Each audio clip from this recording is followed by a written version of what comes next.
Welcome back to On the Bubble podcast. My name is Josh, and today we're discussing the Save Our Show fan campaign for the WB's Roswell. It was in production from 1999 to 2002, and in the context of On the Bubble podcast, it was truly one of the first shows to show the power of the emerging internet fan community.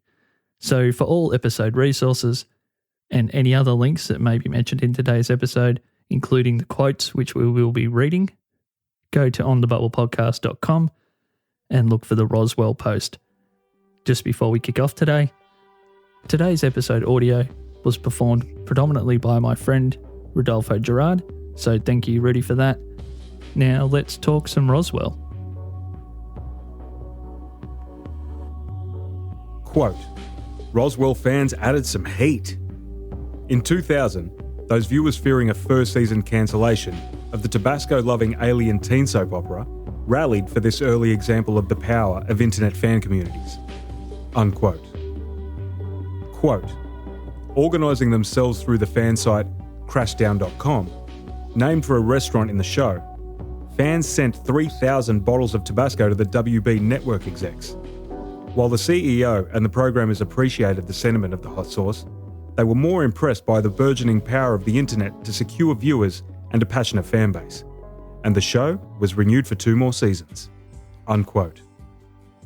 Quote, starting with the second season, after a fierce fan-driven campaign involving bottles of Tabasco sauce being sent to the network's offices, a favourite condiment of the show's alien characters, veteran science fiction writer Ronald D. Moore was brought in to join Cadams as an executive producer and showrunner to further develop the science fiction elements of the show.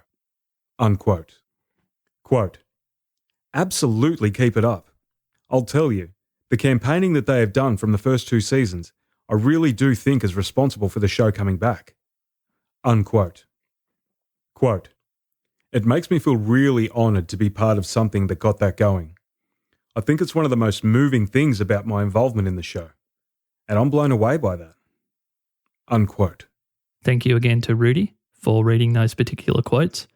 The last 2 we heard there were actually from Roswell showrunner Jason Katims, who, as you could hear, was very thankful and honoured by the way that the community reacted over multiple seasons to try and keep Roswell a viable property on the air.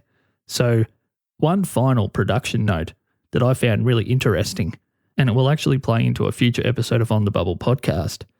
According to a ScreenRant.com article from May 23, 2017, Roswell as a media property was being shopped around to other genre networks, including UPN. So it's best described in the following quote, which comes from the ScreenRant.com article itself. Quote, the series, Roswell, was offered to UPN as part of a package deal when another show with a feverish fan base made the move from one network to the other. Unquote. So just in case you're wondering what that show is, it's actually one of my favourite shows ever, and I didn't know this about this particular show. It's actually Joss Whedon's Buffy the Vampire Slayer. Now, I remember when Buffy the Vampire Slayer was moved. I didn't at the time understand why or how the machinations of that movement occurred, and I certainly had no idea that Roswell was apparently one of the conditions of that particular sale of intellectual property from one network to another. But it's really interesting stuff. So in the future on the Bubble podcast, with the help hopefully of Rudy again, I'm going to dig into when shows were part of packages that move from network to network. And maybe it's the fact that a more powerful property was associated to that show is part of the reason why a particular show or idea made it from being on the bubble to being back into production. So I won't spend any more time talking about that now, as we'll be dealing with it more in the future. But before we sign off today, today's episode was fully backed by my podcast production and editing company, Soup to Nuts Podcasting, which you can find at souptonutspodcasting.com.